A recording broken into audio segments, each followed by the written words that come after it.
Buenas tardes. Vamos a continuar con nuestra clase de ayer.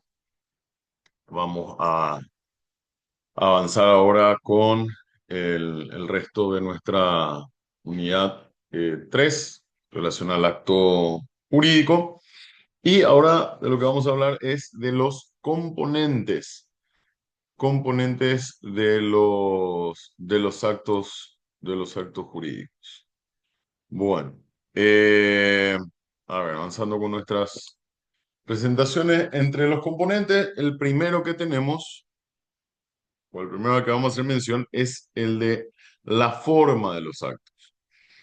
Y como componente del acto implica esto la observancia del conjunto de requisitos legales respecto a las solemnidades al tiempo de la formación del acto para que la voluntad adquiera vida jurídica. Vamos a ver que hay ciertas situaciones en que eh, hay actos cuya formalidad u observancia de la formalidad es determinante para que pueda persistir el acto, ¿verdad?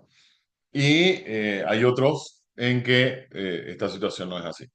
Por poner un ejemplo, puntualmente en lo que tenga que ver con los actos del sector público, con los actos administrativos, ahí, por ejemplo, hay ciertas formalidades que si no se cumplen, acarrea la nulidad del acto administrativo.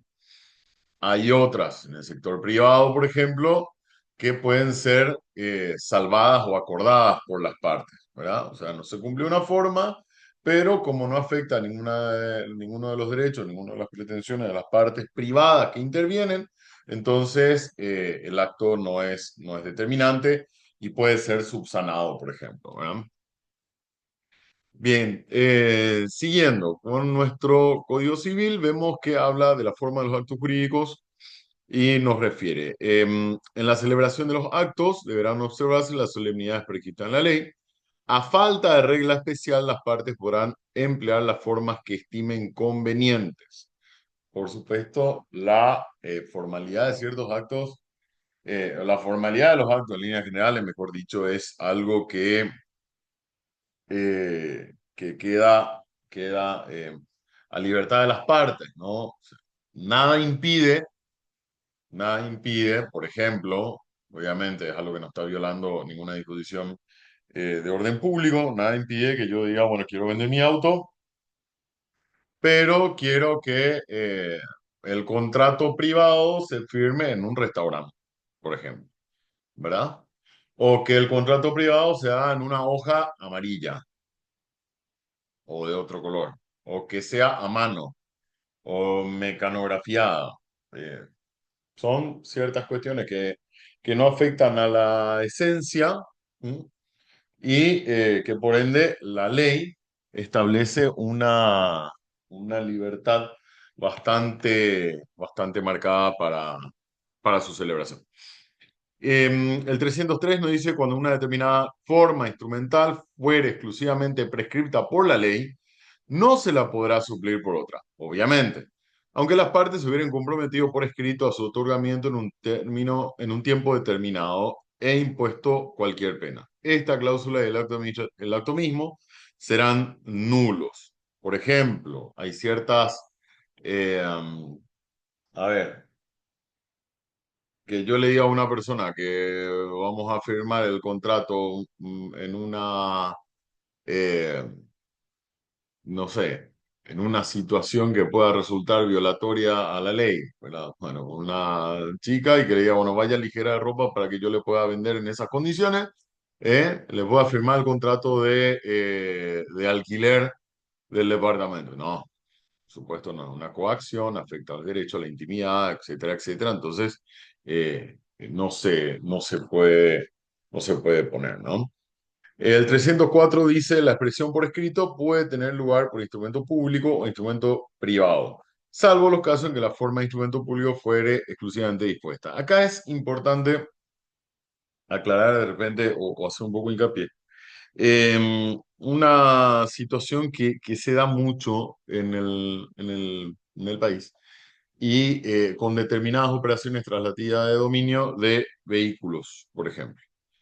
La expresión por escrito, o sea, el acto jurídico por escrito, por ejemplo, un contrato, ¿verdad? Puede hacerse por instrumento público o privado, salvo caso en la forma de instrumento público fuera exclusivamente dispuesta. Eh, a ver, y creo que más adelante hablamos de eso, pero voy a spoilear un poco. El tema de los contratos privados, ¿m? Para eh, la traslativa de dominio. Lo que sucede es que cuando normalmente compramos nosotros o vendemos un vehículo, siempre decimos vamos a hacerlo solamente por contrato privado, para evitar los gastos, etcétera, etcétera.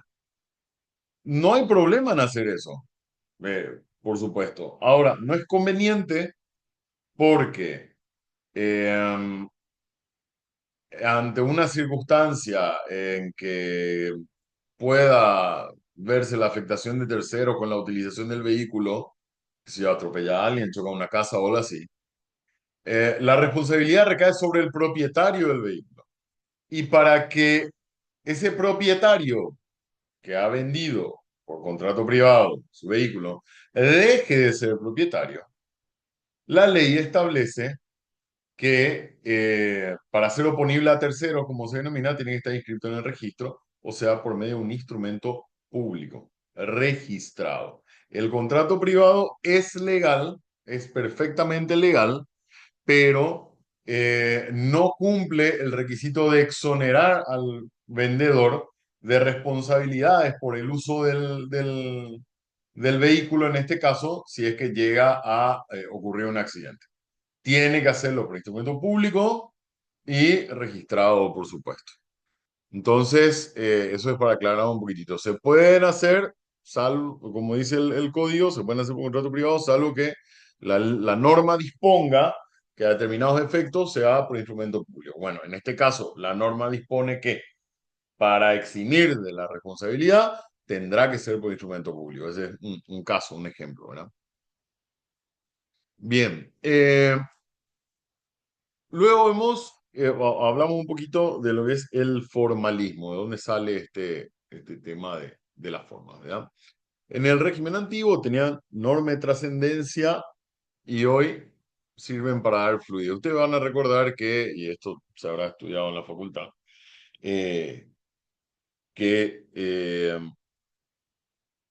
las formas al momento de realizarse ciertos actos de trascendencia jurídica en el derecho privado romano, mm, eh, había ciertas condiciones, o sea, en el sentido de la forma, había ciertas formalidades casi sacramentales que tenían que respetarse para que el acto tuviera validez. Eh, no sé, había ciertos actos que no podían realizarse en tal o cual día, por ejemplo. Un día fasto, un día nefasto, qué sé yo. Había mucho formalismo mezclado con creencias y supersticiones que eran los que marcaban la pauta de la validez del negocio jurídico o del acto jurídico, ¿verdad? Anteriormente tenía mucha más relevancia o preponderancia la observancia o el cumplimiento de estas formalidades, ¿verdad? Hoy en día la mayor parte de las transacciones comerciales se realiza con independencia de la formalidad. Cada vez es menor la formalidad de los actos jurídicos. La informática o contratos electrónicos e Internet para su conclusión hacen prescindir cualquier idea formalista para sustentar el derecho. Fíjense que ustedes, por ejemplo, van a abrir una cuenta en una red social y lo único que tienen que hacer es dar un clic en una parte donde dice acepto todo y ni siquiera lo leen, ni siquiera saben qué dice, ni siquiera ese contrato, esa aceptación de condiciones, ni siquiera tiene que ser frente a testigos, ni siquiera tiene que ser realizada en el país, frente a una escribanía, ni mucho menos. Te abre una pantalla, abre una cuenta, pone su dirección de correo le dan a aceptar y ya está, y queda perfeccionado. Y se activa un régimen de responsabilidades, beneficios, prestaciones, servicios, etcétera, etcétera, y autorizaciones que ustedes le dan al hacer clic a esa red social, ¿verdad? Que prácticamente implica que ellos se adueñan de la información respecto a todo lo que ustedes entran a mirar, a lo que eligen, le dan me gusta, no me gusta, guardan, envían, etcétera, etcétera, para que finalmente fines comerciales, ¿verdad? Pero bueno, a lo que voy es que la formalidad es mínima, ni siquiera. Fíjense que en este caso de las redes sociales, al acceder ustedes, eh, porque lleva la forma de un contrato, ¿m? Eh, ni siquiera lo están haciendo con una persona. Antes, en la época de los romanos, por supuesto, los contratos, los acuerdos se hacían con una persona indefectiblemente y frente a testigos para que tuviera validez. Y había condiciones que tenían que reunir esos testigos, perdón, para que tuviera validez. Entonces, hoy en día eso queda totalmente, cada vez más en desuso. Bien, viendo de nuevo los componentes, tenemos el principio de libertad de la forma, que es algo que rige, que en aplicación del Código Civil, que dice en la celebración de los actos deberán observarse las solemnidades prescritas por la ley cuando las tuvieran, ¿verdad? Y a falta de regla especial, las partes podrán emplear las formas que estimen convenientes. Eh, bien. Luego tenemos que, un segundo,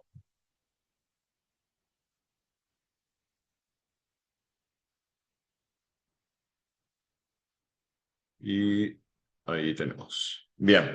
El artículo 706 establece que los contratos que tengan por objeto una cantidad de más de 10 jornales mínimos establecidos para la capital deben hacerse por escrito. O sea, todo lo que sea menor a un jornal, eso, ay, se me estaba buscando acá, eh, por 10 jornales mínimos en Paraguay son 1.076.000. Todo lo que sea menor a 1.076.000 pueden hacerlo ustedes con absoluta libertad. Lo que sea mayor a ese precio, redondeando más o menos, tienen que hacerse por escrito y no pueden ser probados por testigos. O sea, no puede reemplazarse la escritura por la declaración testifical. Luego el 399 dice, los instrumentos privados podrán ser otorgados en cualquier día y ser redactados en la forma e idioma que las partes juzguen conveniente, pero la firma de ella será indispensable para su validez. Entonces, segunda limitación, la primera por escrito cuando se dé esa condición, la segunda la firma. Y el tercero, que la forma en que se deben redactar en cuanto a la cantidad de participantes que tenga ese acto jurídico. Y vemos cuál es la clasificación de las formas, ¿verdad? Tenemos actos no formales cuando hablamos de una autonomía de la voluntad y libertad de las formas, y luego tenemos actos formales no solemnes, donde la forma se exige para probar el derecho. Tenemos entonces no formales y formales, pero no solemnes. ¿Ok? Los actos formales no solemnes, en que la forma, acabamos de ver, se exige para probar el derecho, dice, deberán ser hechos en escritura pública los contratos, esto es lo que les hablaba del tema de los vehículos, los contratos que, debiendo llenar el requisito de la escritura pública, fueron otorgados por instrumento privado o verbalmente, no quedarán concluidos como tales mientras no estuviera firmada aquella escritura. Valdrán, sin embargo, como contratos en que las partes se hubieran obligado a cumplir con esa finalidad. ¿Qué significa esto? La traslación no culmina, no termina, no se da totalmente si es que ustedes tienen que hacer la escritura pública. habiéndola hecho por escritura privada o instrumento privado, si está determinada la exigencia de hacerlo por escritura pública, el contrato no culmina. Es una suerte de condición que se le impone por medio de una formalidad. Luego tenemos los actos solemnes. En los actos solemnes, la formalidad resulta inseparable del contenido del acto y se identifica con el mismo. Si no se sigue la formalidad, se entiende que no se respeta el contenido mismo del acto. Son solemnes porque sin la ayuda del Estado, a través de la autorización del funcionario que la ley establece, no existirían. Tal es el caso del divorcio, la adopción, el matrimonio, ¿m? En los que no basta la voluntad de las partes ni el objeto posible, pues requieren además la sanción o autorización del Estado. Bien. Luego hablamos de los efectos. De los efectos. Estábamos viendo los componentes de los actos jurídicos y luego tenemos los efectos de los actos jurídicos. Y en primer término tenemos la relatividad de los efectos. Los efectos de los actos jurídicos solo se producen entre las partes y no pueden afectar a terceros completamente extraños al acto.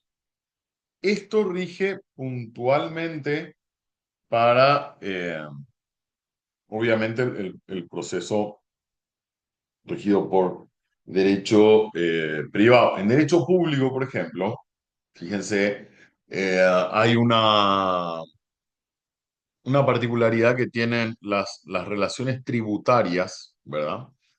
Entendida como la relación jurídico-tributaria que tiene una persona inscripta como contribuyente de un determinado impuesto, ¿m? En donde la relación sea entre el Estado y el contribuyente, ¿verdad? Bien. Y la ley establece criterios de responsabilidad por el cumplimiento de esas obligaciones.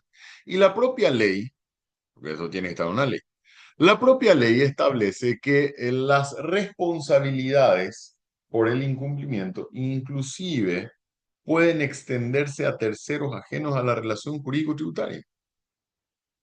Claro, acá se rompe esto de la relatividad de los efectos de los actos jurídicos, ¿verdad?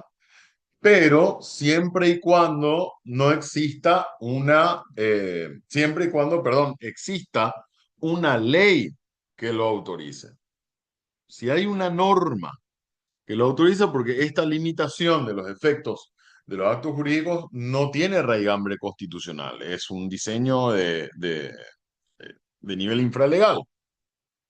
Entonces, si hay una ley que diga que esas consecuencias del incumplimiento pueden inclusive recaer sobre terceros que no hayan tenido participación en la relación jurídico-tributaria entre el contribuyente y el Estado, es perfectamente viable. Es perfectamente viable. Pero esos son casos sumamente puntuales. O sea, no puede diseñarse una regla de derecho en términos generales que diga, no, acá todos pueden pagar por los pecados o los incumplimientos de todos, ¿no? No, eso no se puede. Estas responsabilidades inclusive están súper determinadas de forma muy puntual en en la ley 125. Bien. Tenemos acá el artículo 715 que dice las convenciones hechas en los contratos forman para las partes, obviamente, la regla. ¿Mm? Entonces, eh, esta es la regla general que habla de la relatividad de los efectos. Cuando la ley establece, porque recuerden siempre que el Código Civil es una ley, la ley establece que los efectos van para las partes, ¿eh? No son extensibles a los demás. Salvo que venga otra ley, como le estoy diciendo, que es la ley 125, en su libro quinto, cuando habla en una parte de las responsabilidades, ¿eh? Y responsabilidad que dice que pueden extenderse a otros. Bien, hay algunas excepciones. ¿verdad? Que están de nuevo previstas en una ley, que la tenemos acá en el Código Civil, artículo 117, que dice los efectos de los contratos se extienden activa y pasivamente a los sucesores universales, a no ser que las obligaciones que nacieren de ellos fueran inherentes a la persona. Saben que existen obligaciones intuito persona y que son aquellas en que la prestación tiene que ser realizada por esa persona puntualmente. Por ejemplo, trabaja un pintor, ¿ok? Entonces, no puede, no es lo mismo que lo pinte, no sé qué nombre habría de un pintor famoso acá, Juan de Dios, eh, acá en Paraguay, o que lo pinte yo, ¿verdad? No. ¿Por qué? Porque el que pinta bien y el que tiene su técnica y su estilo y qué sé yo, es Juan de Dios, no Gonzalo. Entonces, esas son obligaciones inherentes a la persona. O resultado en contrario, lo contrario de una disposición expresa de la ley, obvio, de una cláusula del contrato de su naturaleza misma. Los contratos no pueden oponerse a terceros ni ser invocados por ellos, salvo los casos previstos en la ley. Entonces, casos de sucesores universales. ¿Qué es el sucesor universal? Sucesor universal es una figura legal que se refiere a la persona que recibe la totalidad de los bienes y propiedad de una herencia, sin importar su relación de parentesco con el fallecido. A diferencia de otras formas de herencia, donde los bienes se dividen entre varios herederos, el heredero universal recibe la totalidad del patrimonio del difunto. Por ejemplo, una pareja que no haya tenido hijos y que ya no tenga hermanos, que los dos sean hijos únicos, qué sé yo. Entonces fallece uno de los dos cónyuges y el sobreviviente, el superstite, es declarado heredero universal. Bueno, en ese caso, por ejemplo, las obligaciones que haya contraído el, qué sé yo, vamos a poner el marido que falleció, las obligaciones que haya contraído el marido van a ser exigibles a la esposa, porque es una excepción que está prevista en la ley. El 2444 habla de la sucesión a título universal.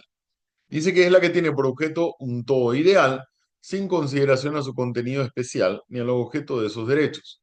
La herencia comprende todos los bienes, así como los derechos y obligaciones del causante, que no se hubieran extinguido por su fallecimiento. ¿Se entiende? Entonces, con más razón, clarísimo por qué en este caso la pobre esposa va a tener que dar cumplimiento a las obligaciones que, aunque ella no hubiera participado y aunque haya separación de bienes. Ojo, de repente es muy común decir, no, pero estamos nosotros casados con separación de bienes, entonces los préstamos que quitó mi marido antes de morir, no, yo no tengo por qué responder por eso, por más que sea sucesor universal. No, no, no, no, absoluto. Por supuesto que tiene que responder. Los efectos de esa relación obligacional entre el marido y quien le prestó dinero, el banco, supongamos, le van a ser exigibles y van a caerle por seguro a la esposa. Bien, tenemos dos tipos de sucesores, sucesores universales y los singulares. Los universales son los que reciben la totalidad del patrimonio, la totalidad de los efectos de los actos jurídicos realizados por el fallecido. Y los singulares reciben una cosa o un derecho particular individualizado. ¿Mm? No son herederos, no le afectan las obligaciones del fallecido, salvo las cargas sobre el bien. Recibió un vehículo que era de colección y recibió con la condición de que no deje que se caiga, que le haga el mantenimiento cada tanto, que le ponga piezas originales, que él trate de conseguirla como sea, y etcétera, etcétera, ¿verdad? Pero esas son obligaciones que se tienen respecto a la cosa, ¿m? Que son básicamente impuestas por el causante, pero que son relaciones entre el que recibe la cosa y la cosa. En cambio, el sucesor universal recibe todas las relaciones que haya, que se haya instaurado entre el causante y las otras personas, sean físicas o jurídicas. Luego tenemos acreedores, que tienen como garantía el crédito de su crédito, el patrimonio del deudor. Los que tengan créditos privilegiados se cobran primero, no pueden ser afectados por los actos realizados por el deudor y los primeros dependen obviamente del patrimonio del deudor. Estas son situaciones en que los efectos se extienden a otras personas, se extienden fáctica y jurídicamente a otras personas. Mm. Hay un acreedor de una persona que se murió, ¿eh? Y tiene un pagaré. Y tiene un pagaré, que es un crédito criptografario. ¿Mm? Y dice, ah, bueno, murió fulano, voy a ir a cobrarlo en la sucesión. Pero resulta que el causante, que tenía un patrimonio de 100 millones de guaraníes, eh, debía 95 al banco, ¿verdad? Un crédito hipotecario o un crédito con garantía hipotecaria. Entonces, en el orden de prelación, vamos a ser todavía más explícitos. Le debía 95 a su abogado por prestación de servicio. Y el abogado se mete siempre en el segundo o el tercer lugar en la lista de los privilegios para el cobro, ¿verdad? Obviamente la ley fue hecha por abogados, los abogados tampoco se van a poner al final de la lista. Entonces, había un crédito de su abogado, ¿verdad? Por trabajos profesionales de 95. Y el pagaré del señor, del acreedor, era de, qué sé yo, 20. Bueno, entonces, primero se le pagarán los 95 al abogado y los 20 no los va a cobrar solamente 5. ¿Por qué? Porque es una persona a la que le afectó, es un tercero que le afectó esta excepción de la relatividad de los efectos de los actos jurídicos. ¿Ok? No tuvo nada que ver con el trabajo del abogado y el causante, ni mucho menos. Él tenía su pagaré. Él tenía su pagaré. Pero fue un tercero afectado. Luego tenemos los terceros beneficiados. En este caso, se trata de actos jurídicos celebrados en beneficio de otros, que son, por supuesto, el ejemplo de siempre, el seguro de vida o una propiedad que estando alquilada es vendida, ¿verdad? Ustedes tienen una casa y la casa, por ejemplo, se la alquilan a una persona, no voy a decir ustedes porque ustedes tendrían que fallecer, por ejemplo, ¿verdad? Bueno, persona A tiene una casa que le alquila a persona B. Persona A fallece y ni siquiera fallece, le vende a persona C. Bueno, persona C va a tener que tragarse el alquiler, el contrato de alquiler, ¿m? hasta que termine y luego no renovarlo, porque no puede iniciarle un juicio de desalojo a las personas que están viviendo ahí. ¿Por qué? Porque se trata de terceros beneficiados. Terceros, ¿por qué terceros? Porque las dos partes del objeto principal, que es la compraventa, son A y C. Y el B era es un tercero a esa relación, no está relacionado con la operación de compraventa, pero es alguien que estaba disfrutando o era beneficiario, por decirlo de una manera, del inmueble que fue objeto de compraventa. Y el artículo 732 dice, el que obrando en su propio nombre estipula una obligación a favor de un tercero, tiene el derecho de exigir su ejecución en provecho de ese tercero. Ese es otro caso también. Luego tenemos las modalidades de los actos jurídicos. Terminamos relatividad y ahora hablamos de modalidad del acto jurídico. Dice, las modalidades son fenómenos jurídicos que le restan plenitud a los actos jurídicos.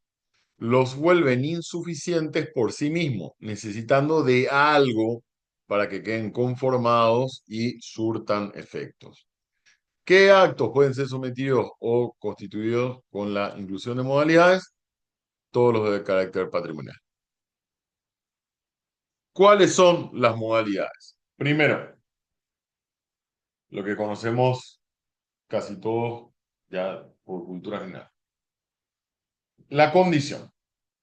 Cuando las partes del acto jurídico someten a un acontecimiento futuro e incierto los efectos del acto.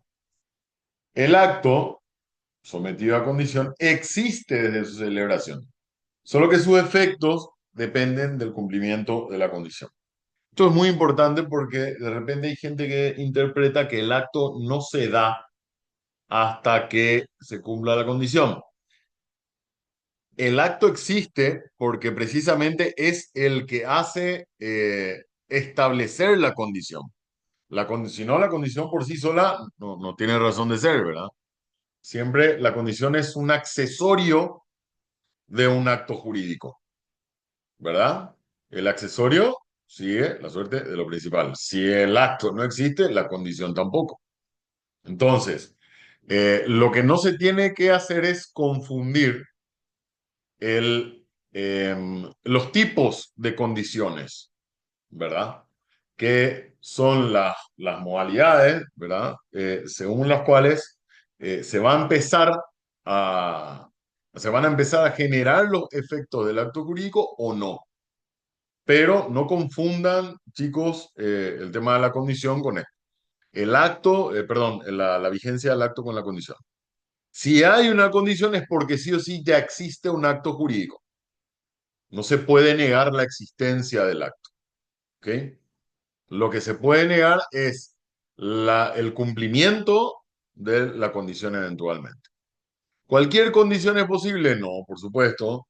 El 319 nos dice la condición de un hecho imposible, contrario a la moral, a las buenas costumbres o prohibido por las leyes, deja sin efecto el acto jurídico. Ahí sí, la suerte de la condición, al ser nula, se extiende, va para atrás, digamos, y recae sobre el acto jurídico. Si la condición es nula, el acto también lo es. ¿Ok? Si la condición es válida, eh, pervive, subsiste ese acto jurídico.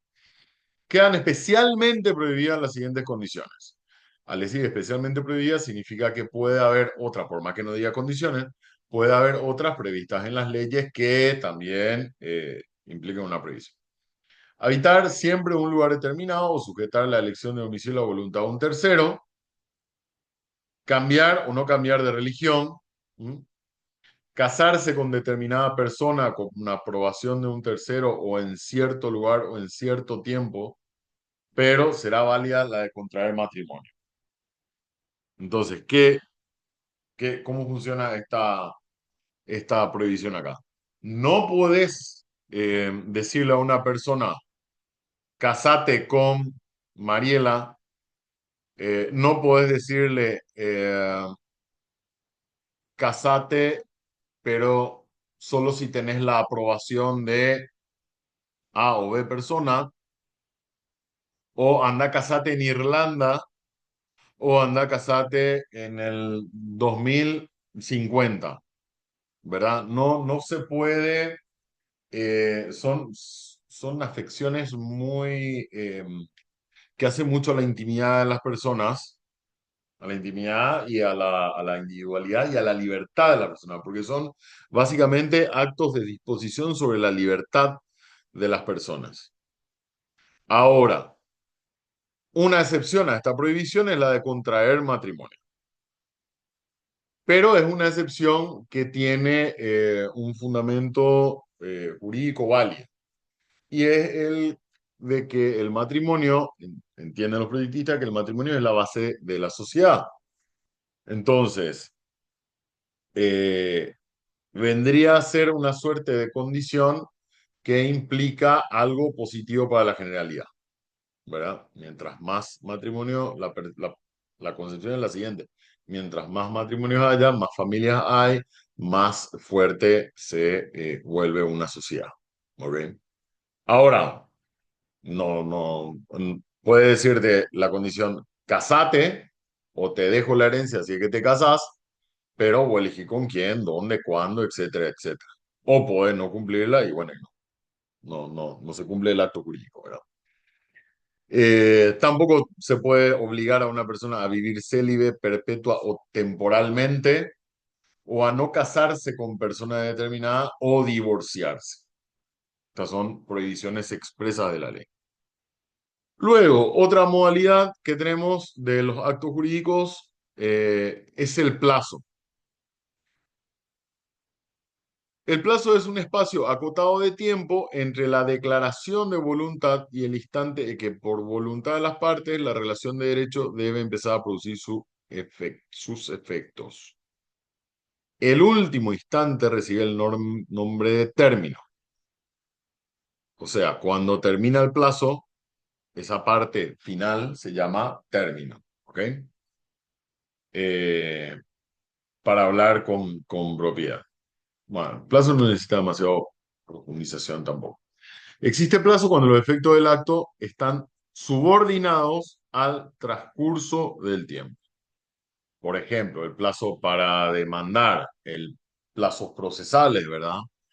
Plazos de prescripción, prescripción liberatoria, plazos para, aún en derecho público, plazos para disponer a una persona detenida y presentarla ante un juez. ¿Mm? ¿Mm? Estas eh, son condicionantes o son modalidades expresas que establece la ley en las formas o los métodos en los que se tiene que cumplir el acto jurídico. La obligación es a plazo cuando el ejercicio del derecho que a ella corresponde estuviere subordinado a un plazo suspensivo o resolutorio. El plazo va a ser suspensivo, perdón, cuando se trata de un acontecimiento futuro y cierto, del que depende la obligación, la ejecución de una obligación.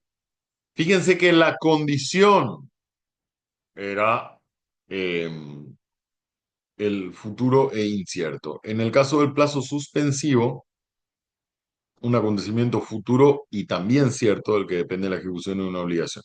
Porque se tiene que dar certeza de cuándo se cumple el plazo para que comiencen a nacer los efectos del acto jurídico.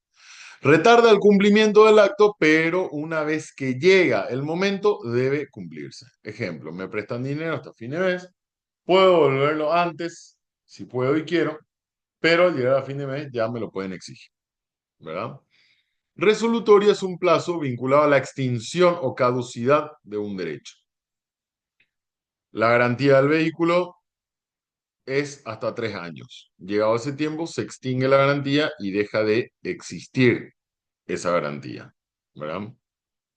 O sea, cesa, desaparece nuestro derecho a ampararnos en una garantía si es que necesitamos. ¿Todos los actos pueden someterse a plazo? Los actos de contenido patrimonial, sí. Los actos jurídicos relacionados con el derecho de familia, no. Por ejemplo, compra, alquiler, préstamos, créditos, obviamente a plazo. No pueden someterse a plazo del matrimonio. A ver, te voy a prestar el dinero si tu matrimonio dura, no sé, 105 años o un año. Claro, después del matrimonio, ¿qué tiene que hacer? Y si se tiene que divorciar o tiene que anularlo, ¿verdad? Entonces ahí estaría afectando, iría contra una prohibición expresa de la ley, etcétera, etcétera. Aceptación de herencia, reconocimiento de filiación, fíjense, todo lo que tenga que ver con derecho de familia o sucesorio no pueden emplazarse. Conclusión del plazo. Los plazos de días, ¿cómo se cuentan? Los plazos de día se cuentan desde el día siguiente al de la celebración del acto. Esto casi por cultura general lo saben. Si el plazo está señalado por días a contar desde uno determinado, quedará este excluido del cómputo, ¿se entiende? El plazo incluye el día del vencimiento. Si fuera domingo feriado, el cumplimiento tendrá lugar el primer día siguiente que no lo sea. El 339 nos dice que el plazo establecido por meses o por años concluirá al transcurrir el día del último mes que tenga el mismo número que aquel en que comenzó a correr el plazo.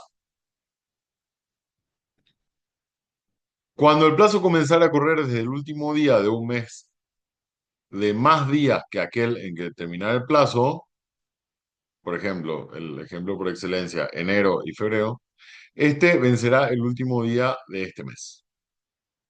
Todos los plazos serán continuos y completos, debiendo siempre terminar a la medianoche del último día. Se computarán los días domingos y feriados, salvo disposición de empresa en contrato. Acá estamos hablando de los plazos eh, en meses, ¿eh? Porque después tenemos plazos procesales, por ejemplo, que son plazos hábiles, días hábiles. Luego tenemos el 342 dice, las disposiciones de los artículos anteriores serán aplicables a todos los plazos señalados por las leyes, por los jueces o por las partes en los actos jurídicos, siempre que las leyes o en esos actos no se disponga de otro modo. Luego tenemos la representación en los actos jurídicos.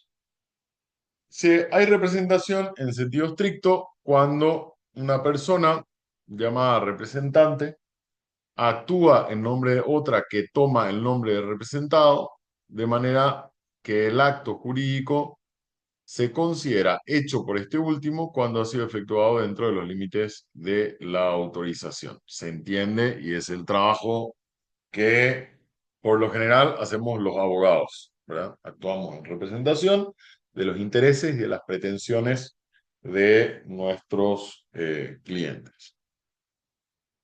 ¿Cuáles son las clases de representación en los actos jurídicos?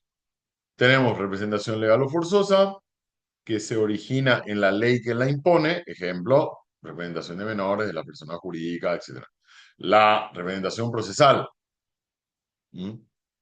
Una persona jurídica, por ejemplo, va a presentarse un juicio sí o sí por medio de su abogado. O también podría hablarse inclusive entraría ahí de las personas físicas, porque el Código de Organización Judicial dice que toda persona por sí puede presentarse a reclamar sus derechos, pero siempre bajo patrocinio abogado. El patrocinio es una suerte de representación también, ¿verdad? Eh, no tanto como el apoderado, pero, a ver, fácticamente implica que el abogado está revisando. De hecho, es el abogado el que redacta eh, y en realidad representa los intereses de su cliente. Luego tenemos la voluntario convencional. Se debe exclusivamente a la voluntad de las partes. Se elige de acuerdo al negocio jurídico a realizar. Por ejemplo, se elige el abogado civil para que asesore y realice la firma de un contrato. ¿Qué actos se pueden ejercer por representación? El 343 nos dice que podrán celebrarse por medio de representantes los actos jurídicos entre vivos. Los que versaren sobre derecho de familia solo admiten representación en los casos expresamente autorizados por este código. No pueden, por ejemplo, patria potestad, tutela, curatela, pero sí pueden casarse alguien por medio de su abogado o reconocimiento de hijos extramatrimoniales. Eso es algo que yo no sabía, por ejemplo, una persona que, supongamos, eh, una pareja que quedó en casarse en determinado día y, por ejemplo, el novio no llega o la novia no llega, si tiene, si tiene un poder habilitante, puede enviar a su abogado al momento, no de la iglesia, obviamente, porque ese es un acto religioso, ¿sí? Pero sí puede ir ante el oficial de justicia, ¿verdad? El del registro civil, al oficial de registro civil, mejor dicho, y al momento de hacer el casamiento civil, exhibe el poder y manifiesta que si su cliente quiere casarse con, con esa chica o ese muchacho, ¿verdad? Eh, la verdad que yo en todos mis años nunca tuve noticia de alguien que se haya casado por representación, pero evidentemente que había algún tipo de circunstancia que tuvo que haber sido tenido en cuenta por los proyectistas al momento de hacer esto, por eso que lo incluyeron dentro de las posibilidades. Bien, ¿cuál es la función de la representación y sus consecuencias? La consecuencia principal de estos actos es que obligan al representado siempre que el representante actúe dentro de los límites de sus facultades. Obvio, si el representante fue contratado para ir a firmar un contrato, solo ir y firmar, no puede agarrar y usar la representación para contraer un crédito, por ejemplo, ¿verdad? Porque ahí estaría actuando fuera de los límites de sus facultades. ¿Qué nos dice el 344? Los actos del representado se reputarán como celebrados por el representante, siempre que los ejecutare dentro de los límites de sus poderes. Cuando se excediere de ellos, pero los terceros fueren de buena fe, se estimará que obró dentro de sus facultades, obligando a su principal, si el acto quedare comprendido dentro de su título habilitante.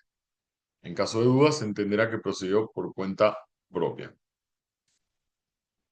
Hay casos en que es necesaria una ratificación de los actos celebrados por el representante.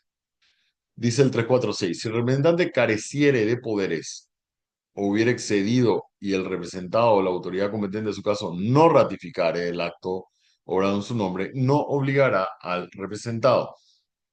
Hay una disposición similar, pero de carácter procesal, en el Código Procesal Civil cuando habla de el artículo 60, creo que hablaba de representación sin mandato. Y si mal no recuerdo, no tengo mi código acá cerca, pero creo que era el artículo 60 que establecía la posibilidad de que por caso de urgencia pueda el representante ir en caso de que le venza el plazo, por ejemplo, para plantear la demanda, que pueda ir y plantearla, ¿verdad? El ejercicio de defensa de los intereses de su representado, y se le va a recibir, pero condicionada la presentación a que en un plazo determinado, creo que era de 30 o 60 días, presente el poder o que su representado refrende el acto en señal de ratificación. Entonces, ahí tenemos una aplicación de esta disposición, pero inclusive en el marco del proceso civil. Bien, efecto de la ratificación. La ratificación equivale a la representación.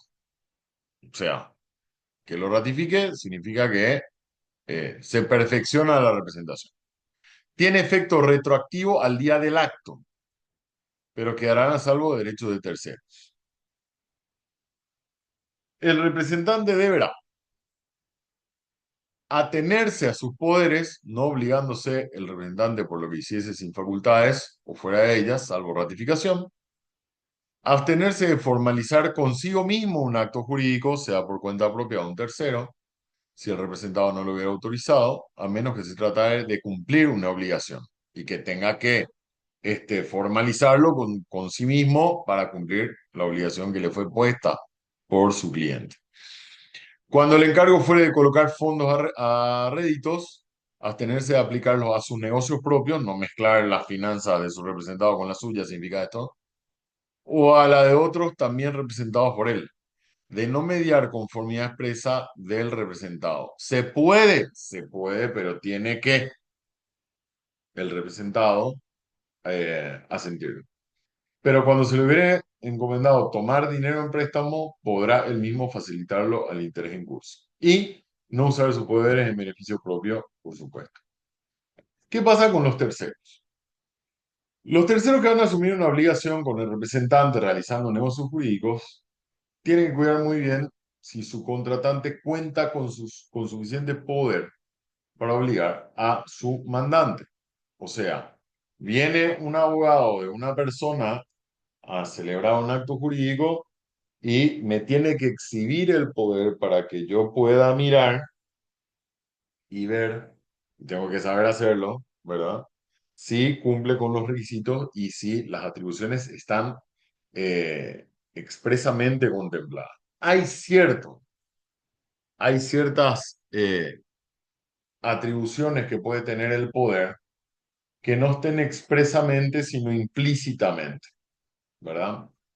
eh, si puede el abogado, por representación de su cliente, yo soy un banco, y el abogado viene y me dice, vengo acá por representación a eh, firmar un contrato de préstamo para mi cliente. Bueno, miro el poder, y acá, por ejemplo, los bancos son bastante puntillosos, ¿verdad? Eh, Miro el poder y en el poder está sí, la autorización para firmar el contrato de préstamo. Se entiende o subyace que si puede firmar el contrato, se le puede entregar el dinero. Y ahí se aplican esas máximas del derecho, de lógica jurídica, de quien puede lo más, puede lo menos, a mayoris a minus, a minoris a maior. ¿Mm? Pero esto eventualmente después podría generar algún tipo de disconformidad y puede salir después el representado y decir, no, yo no autoricé expresamente a que retire el dinero, era solamente para firmar el contrato y ahí después los bancos se ven en figuritas para reclamar el monto, ¿verdad? Entonces, por eso, por lo general, piden que sea lo más explícito posible.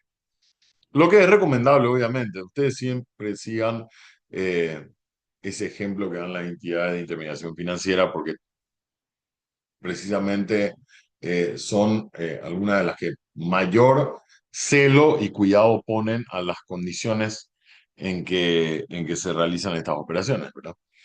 Bien, la ley faculta a los terceros a exigir que se les presente el instrumento que acredite la representación, cartas, órdenes o instrucciones que se refieran a esa representación. ¿Qué vicios pueden tener los actos jurídicos? Terminamos la parte de elementos, terminamos la parte de representación, ahora vamos a la parte de los vicios de los actos. Definición: aquellos defectos congénitos de los actos voluntarios que afectan la libertad de los agentes. ¿A qué nos trae o qué nos trae a la mente cuando vemos defectos congénitos de los actos que afectan la libertad de los agentes? Fíjense, el bien jurídico tutelado, según Brevia, es la libertad, la libertad. Y un vicio va a ser un vicio siempre que coarte esa libertad. Por eso es que veíamos las prohibiciones de las condiciones, ¿eh? O prohibiciones de las modalidades, prohibiciones de las condiciones, creo que era más específico. Eh, Cuando yo les decía, estas son cuestiones que se meten mucho con la libertad de las personas. Decirle, mira, te pongo como condición del acto jurídico que te cases con alguien, que te divorcies, que te cases en tal lado, que te mudes de acá, que no vuelvas nunca más, etcétera, etcétera, ¿verdad? ¿Por qué? Porque afectan, como dice ella, la libertad de las personas. Y también porque afectan la libertad en cuanto a la manifestación, en este caso, de la celebración del objeto del acto, ¿verdad? Entonces, fíjense que pueden ser dos formas. Puede ser lo que vamos a ver ahora, que es el error, dolo y violencia, o cuando no precisamente dentro de esas irregularidades, de esos vicios, pero también otras condiciones, y sí, otras condiciones que estuvimos viendo, no implican ni error, ni dolo, ni violencia, pero sí terminan limitando la libertad. Entonces, en ese caso, eh, van a tener la consecuencia que es la nulidad, ¿verdad? Bueno, entonces empezamos a ver ahora el error de derecho y de hecho. Error, ¿qué es? Es la falsa noción que tiene alguien de una cosa, un concepto equivocado, que lleva también a una conclusión falsa. Entonces, el error extiende sus efectos en el acto de disposición de la persona, afectando su libertad, porque si supiera, no hubiera celebrado el acto, ¿verdad? Entonces, no fue totalmente libre de hacerlo porque no tenía la percepción correcta del acto. Error de derecho. Es ignorar lo que el derecho objetivo ordena. Desconocer la prohibición de manejar alcoholizado. Ejemplo, ¿verdad? O desconocer la pena de cárcel por incumplimiento del deber legal alimentario. Y el error de hecho recae sobre las circunstancias de los hechos, no del derecho. No cualquier error es suficiente para anular un acto equivocado, obviamente. Eh, Tiene que ser un error esencial. ¿En qué consiste este? Es uno que recae sobre el elemento del contrato que se ha tenido especialmente en mira a celebrar o sobre algún elemento esencial para producir la declaración de voluntad errónea y que pueda publicar la invalidez del acto. Vamos a ver si puse el ejemplo. Ah, acá está, sí. Eh, Error esencial, de hecho, no hay error esencial de derecho. El error esencial siempre es de hecho. Aquel que recae sobre la identidad del acto, contrato que se celebra o sobre la identidad de la cosa que es objeto. Ejemplo, pensé que compraba un Ford y ahora un Hyundai. O sea, tenía la intención de comprar, tenía la intención de pagar, tenía la intención de que fuera con determinado vendedor, pero no soy gran conocedor de los vehículos y bueno, no, yo pensé que era una cosa y era otra, ¿verdad? La relación entre error y la buena fe. El 288 nos dice, la parte que ha sufrido error no puede prevalerse de él contra las reglas de la buena fe. Estará obligado a ejecutar la prestación a que entendió comprometerse siempre que la otra parte se allanara al cumplimiento también. ¿Se entiende? El error no perjudica, error por negligencia imputable, estamos viendo, no perjudica cuando ha habido razón para errar, pero no podrá ser alegado cuando procediere de negligencia imputable. En este caso, en el caso de negligencia imputable se entiende, ¿eh? Quien fundado en su propio error invocare la nulidad del acto para sustraerse a sus efectos, deberá indemnizar a la otra parte del daño que ha sufrido, siempre que ella no hubiera conocido o debido conocerlo. ¿Se entiende? No puede aprovecharse eh, el error imputable a una misma persona para decir, no, voy a anular todo. Perfecto, pero si el otro actuó de buena fe y vos anulas todo, tenés que indemnizarle si es que hubo un daño. El error debe depender de un hecho ajeno a la conducta del que lo alega y no ser una consecuencia de su propia negligencia o la imprudencia, o yo agregaría impericia, a la hora de la realización de los actos jurídicos. Segundo vicio, el dolo, concepto y fundamento. El 290 nos dice, acción dolosa para conseguir la ejecución de un acto, es toda aserción falsa o disimulación de lo verdadero, cualquier astucia, artificio o maquinación que se emplee con ese fin. Las reglas se aplicarán igualmente a las omisiones dolosas. Para que el dolo cause la nulidad del acto, se requiere que haya determinado la declaración de voluntad y que ocasione daño. Tenemos dos requisitos entonces, o mejor dicho, dos condiciones para que opere el dolo.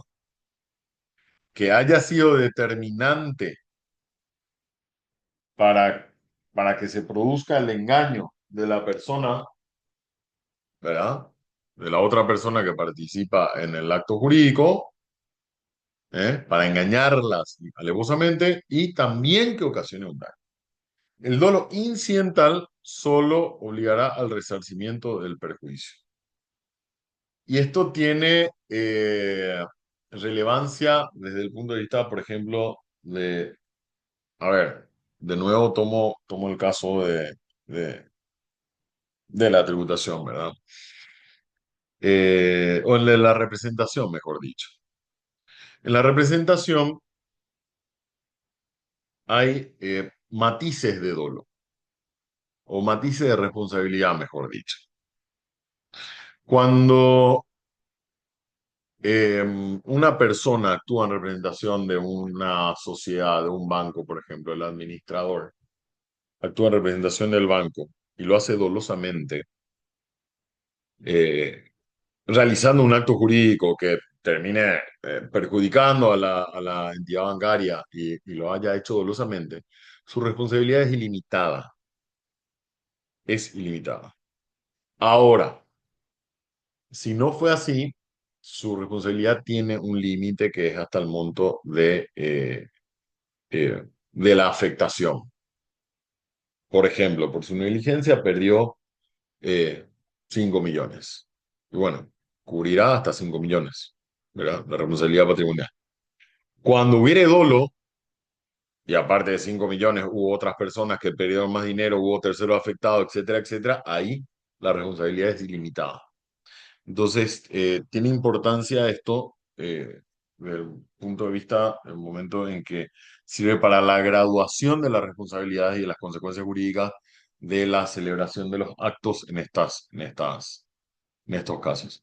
Entonces, el requisito para la procedencia de la nulidad por dolo es que sea determinante para la declaración de voluntad, que ocasione daño y que se trate del dolo principal, no dolo incidental. Principal, entonces, ¿cómo entendemos para diferenciar el principal del incidental? Va a ser principal cuando sea una maniobra encaminada a viciar la voluntad, a engañar, a afectar, digamos, sin la cual no se hubiese podido arrancar la declaración de voluntad. O sea, es la intencionalidad absoluta de alterar la percepción de la otra persona que va a realizar el acto jurídico con nosotros, engañándola y bajo ese engaño que se genere el acto que le afecte y que hayamos tenido la intención, y no solamente la intención, sin ese engaño no hubiera sido posible que ese acto jurídico se hubiera realizado en la forma en que lo hizo. ¿Ok? Por eso está ahí al final. Fue determinante para la realización del acto. Ejemplo, la estafa. La estafa tiene dos requisitos, ¿verdad? Primero, el engaño y segundo, el acto de disposición patrimonial de la persona estafada, que vendría a ser el daño, ¿no? Porque es un delito de resultado. Entonces, eh, ahí tenemos este, un ejemplo claro en que sin el engaño no hubiera sido posible que esa persona hubiera realizado ese acto de disposición patrimonial. Entonces, eso ejemplifica bastante. Luego tenemos el dolo incidental, que es cuando las maniobras, artificios o engaños usados por una de las partes o por un tercero no han determinado a la otra parte a celebrar el acto jurídico, pero han logrado que la víctima preste su asentimiento en condiciones que le son más gravosas. O sea, la parte afectada de todas maneras habría celebrado el acto, aunque en situaciones quizá no tan, eh, un poco más beneficiosas, ¿verdad? Entonces, incidental es cuando quieren afectarle, pero no versa mucho sobre el resultado del engaño, ¿verdad? Eh, y el campo de acción del engaño. En el dolo principal, el acto no existe sin el engaño. En el dolo incidental, el acto existiría igual, con y sin engaño. Solo que el engaño lo que hace es establecer beneficios más reducidos para la persona engañada. Hubiera celebrado igual el contrato de compraventa. Ahí entra un poco el tema de los vicios réditos, ¿verdad? Eh, una persona le digo, mira, te voy a vender mi auto y mi auto tiene, y le engaño, ¿verdad? Le digo, no, pues mi auto tiene eh, 70.000 kilómetros, 100.000 kilómetros, pongámosle, 100.000 kilómetros, que ya es un kilometraje interesante para un vehículo, ¿verdad? Ya, mira, ya tiene mucho kilometraje, ¿lo querés comprar, sí o no? Sí, quiero comprar igual. Bueno, ¿te gusta el modelo, el color, el año, el todo? Sí, venga. Así como está, si está golpeado, chocado, rayado, sí, no hay problema. Pero en realidad yo agarro, como es un vehículo antiguo, uso un taladro y voy rebobinando el kilometraje y queda en realidad tenía 150.000 con una afectación un poco mayor del motor, ¿verdad? Pero yo lo dejé figurando en 100.000.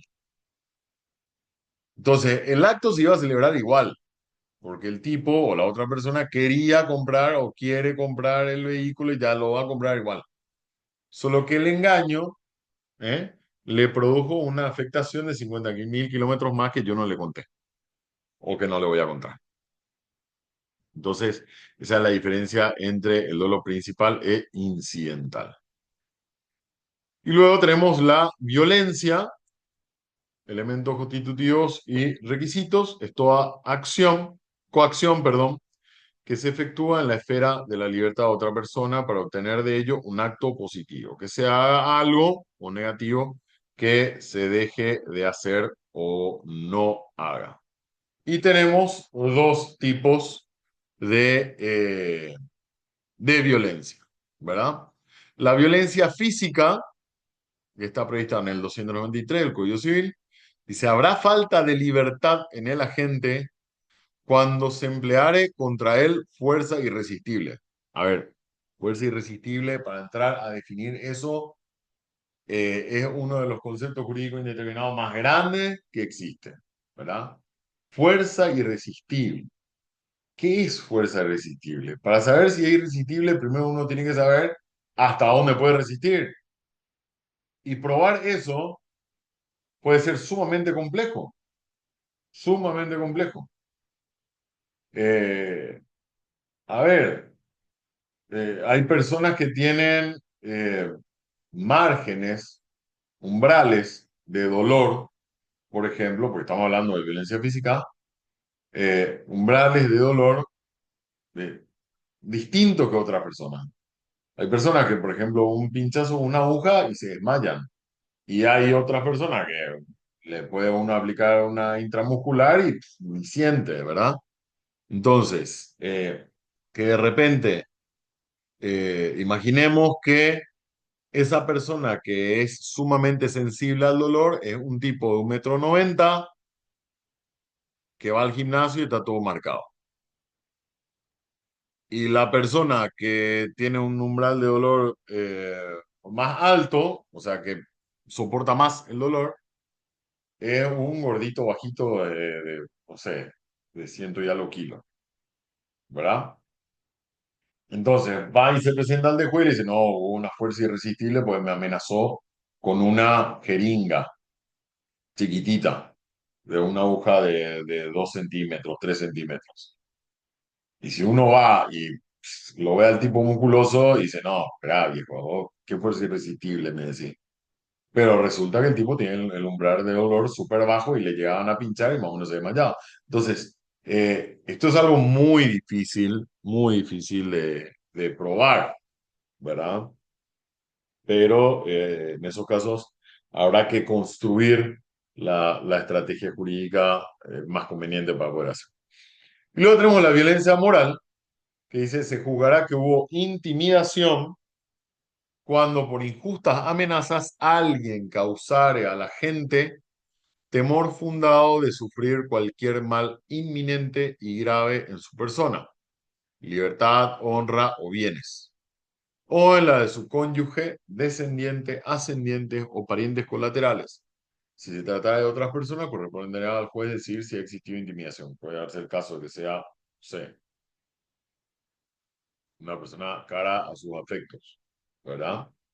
A la novia, por ejemplo, que no entra ni en cónyuge, ni en descendiente, ascendiente, pariente colateral, ¿verdad? Amenaza, mira, le voy a hacer algo a tu novia o a tu novio si es que no sé lo que te pide. Bueno, tendrá que decidir el juez si ese acto ha sido determinante para la realización del acto jurídico viciado. ¿Mm? porque recuerden que la existencia de los vicios acarrea la destrucción del acto, ¿m? La nulidad. Como siempre le digo, la nulidad es la consecuencia más gravosa dentro del mundo jurídico porque implica la destrucción. ¿M? No solamente no existe el acto, sino que todos sus efectos. Es una bomba nuclear jurídica. Bien, y con relación a eh, lo otro sí, queda un poco más fácil de probar, digamos, ¿verdad? Cuando la intimidación recae en la persona que está celebrando el acto. Y es bastante amplio, ¿verdad? Fíjense, lo genérico de los bienes jurídicos tutelados, ¿verdad? La honra, los bienes, la libertad, ¿m? Etcétera. Bien. Con eso, entonces, llegamos al final de nuestra lección. Eh, Esta grabación yo les voy a dejar para que ustedes la puedan ver y vean un poco el contenido y con esto puedan prepararse para la evaluación del día de mañana. Bueno, continuamos entonces nosotros la clase con la semana que viene, esta fue la unidad 3. Continuamos con la unidad 4 y nos vamos acercando ya al final, ya pasamos la mitad de nuestra tecnicatura y nos vamos acercando al final o a la conclusión.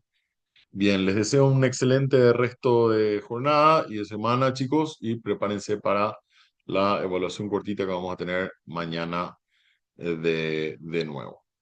Muy bien, hasta la próxima.